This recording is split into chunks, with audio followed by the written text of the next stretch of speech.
कृष्णा, तो पतिव्रता स्त्री के क्या लक्षण होते हैं? पतिव्रता स्त्री कैसी होना चाहिए? तो यह लिखा है श्रीमद् भागवत पुराण स्कंद 7 अध्याय 11 श्लोक 25 से हम शुरू करते हैं। स्त्रीणाम चा पति देवानाम तत्सुश्रूषानुकूलता तद्बंधो स्वनुवृत्तिश्च नित्यम तद्व्रत धारणम।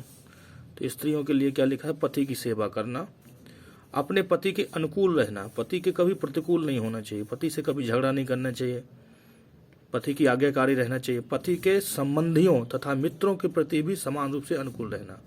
पति के संबंधी हैं जो पिता माता, उनके भी अनुकूल रहना, उनकी भी बात मानना, तथा पति के व्रतों का पालन करना। जो पति सोच रहे हैं, पति का जो धंधा है, व्यवसाय है, उसमें सहायता करना, और पति की जो प्रतिज्ञा है कि ये मैं करना चाहता हूँ, उस व्रत को पत्नी को पालन करना चाहिए। ये 4 नियम पतिव्रता स्त्री के लिए पालनीय हैं। आगे भी लिखा है अगले श्लोक में 26-27 में,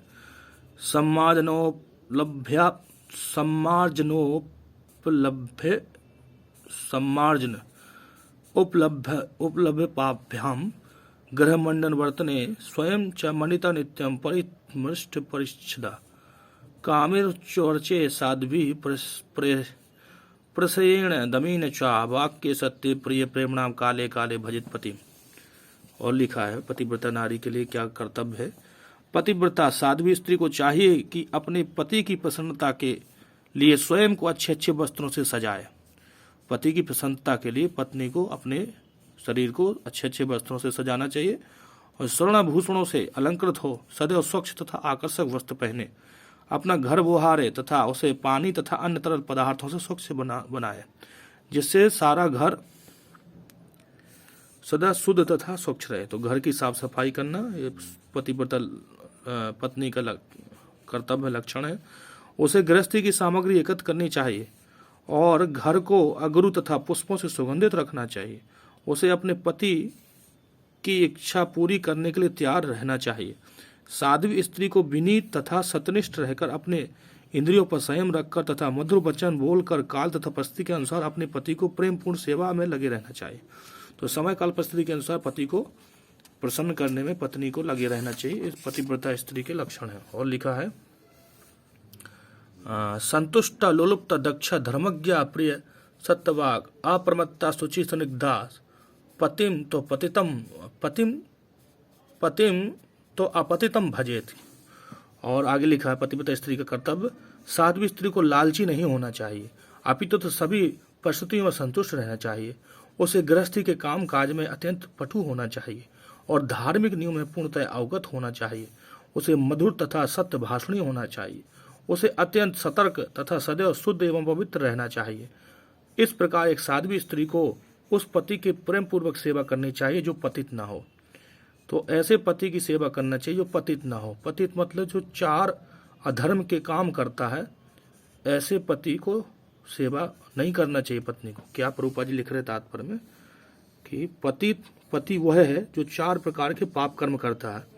अवैध यौन संबंध, अपनी पत्नी के अलावा दूसरे से संबंध रखता है, मांस खाता है, लहसुन प्याज खाता है, जुआ खेलता है किसी प्रकार का, और नशा, किसी प्रकार का नशा करता है, गुटखा बीड़ी तंबाकू चाय कॉफ़ी भांग शराब गांजा। तो ये यदि पति कर रहा तो उसकी सेवा पतिव्रता पत्नी को नहीं करना चाहिए। किंतु इसका अर्थ ये नहीं कि वो दूसरी शादी कर ले। पत्नी को दूरी बना के रहना चाहिए, किंतु ऐसे पति की सेवा से उसे विशेष ज़्यादा कोई लाभ नहीं होगा, ये भाव है। तो किसकी सेवा करना चाहिए? तो लिखा है कैसे पति की सेवा करना चाहिए। तो लक्षण लिखा है कि या पतिम हरि भावेन भजे स्त्रियु तत्परा हर्यात्मना हरे लोके पत्या स्त्रियु मोदते। यदि संभव है, यदि पति भक्त हो जाए, यदि भक्त नहीं है, दुष्ट है पति, तो पत्नी का कर्तव्य उसको भक्त बनाने का प्रयास करे, मंदिर लाए, भक्तों के साथ रहे। यदि पति भक्त बन गया तो पतिव्रता स्त्री का जीवन सफल हो गया। यहाँ स्पष्ट लिखा है यह पतिम हरि भावेन, जो पति हरि का भक्त है, भज श्री हो तत्परा, जो हरि का भक्त है, ऐसे पति की यदि कोई सेवा करता है कोई पत्नी, तो वो भी हरि के लोक को जाती है, भगवान के धाम प्राप्त करती है। अनुवाद में देखिए जो स्त्री लक्ष्मी जी के पदचिन्हों पर पूरी तरह चलकर अपने पति की सेवा में लगी रहती है वह निश्चित रूप से अपने भक्त पति के साथ भगवत धाम वापस जाती है और वैकुंठ लोक में अत्यंत सुखपूर्वक रहती है। तो यह स्पष्ट लिखा है कि यदि पति भक्त है श्री कृष्ण का तो पत्नी उसी पति की सेवा करके वैकुंठ को भगवान के पास जा सकती है। ये सुविधा है। तो पत्नी को प्रयास करना चाहिए कि पति को भक्त बनाए, तो उसे कोई दिक्कत नहीं आएगी और उसको परम लाभ मिल जाएगा पतिव्रता स्त्री को। हरे कृष्णा।